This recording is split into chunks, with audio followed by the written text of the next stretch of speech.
When you look at News Corp, which owns Fox, the money they've spent over the last 18 to 20 months on sports, it's billions and billions. They've bought the rights to NASCAR. They've bought the rights to the NFL, Major League Baseball, soccer, UFC fighting, college football.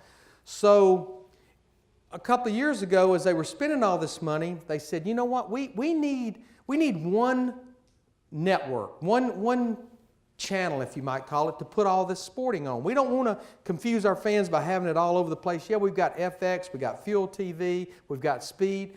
So unfortunately, Speed is the one that took the hit, because now Speed, as of August the 17th, a couple of months ago, it became Fox Sports 1. And that's where now you see all of these different sporting events. Now the big network, the mothership, it's still going to have the big NFL game each week. It's still going to have the NASCAR Sprint Cup Series race, but now we have all these other sports that are on Fox Sports 1.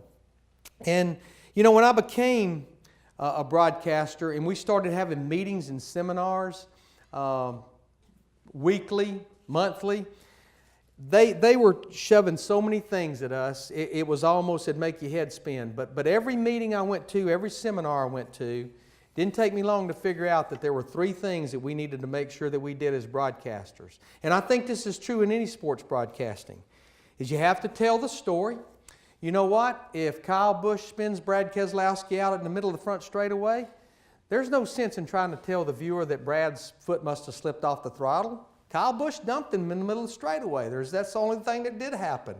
You have to explain why. You never want that viewer to go off the air, for us to go off there, for them to turn their television off and go on, wonder why that team changed 2 tires and that team only changed 4. Always tell why. And the one most important thing, and if you look at our NASCAR on Fox group, we have no problem with this one. You have to have fun doing what you're doing, because if we're not having fun as a broadcast group, there's a really good chance that viewer at home is not going to be enjoying what they're watching either. One thing I did want to touch on, and then we'll open it up for Q&A. Social media in NASCAR, like everything else, it's really taken over. And I even look at just the internet alone. I probably spend anywhere from 10, 14, 15 hours a week preparing for the upcoming race weekend. 90% of my work is done right there on the internet. It's no different than anything else going on in our world. But social media, especially Twitter has just taken off in NASCAR, because most of our drivers, they've truly embraced Twitter. During a race, the PR people are tweeting about what's going on with their race team. I even see the wives and girlfriends of drivers tweeting about things that their husband or boyfriend's saying on the radio. You can almost follow a race on social media. In fact, a couple of weeks ago, I flew home during the Kansas race, and when I landed, I immediately cut my cell phone on and got on Twitter, and I almost had a vision of what was going on in that race just by following it on Twitter without watching any type of a broadcast at all. Now, I never thought I would be a part of social media, but I've got to say, I've been on Twitter now. It'll be 2 years Thanksgiving.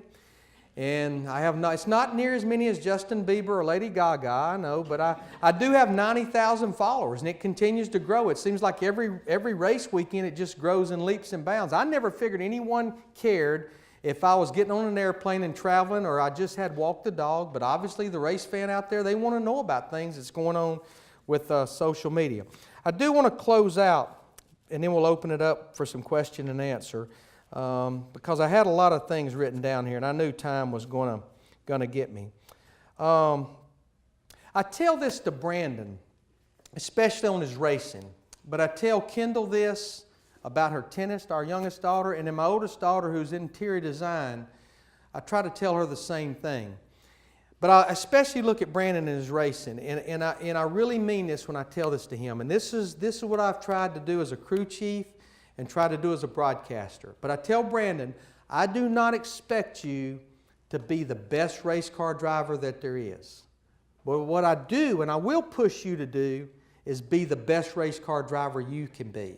And I think no matter what path we're following in our lives, that if we follow that philosophy, that success will follow. I think especially if you wrap it around the things like good communication, if you wrap it around dedication and commitment and focus and all these things that it takes to be successful, the things that has one reason I've grown to look at Nick Saban as my hero, because I see all those things in what he does as a head football coach and doing it year after year with different groups of players, that I think success will follow.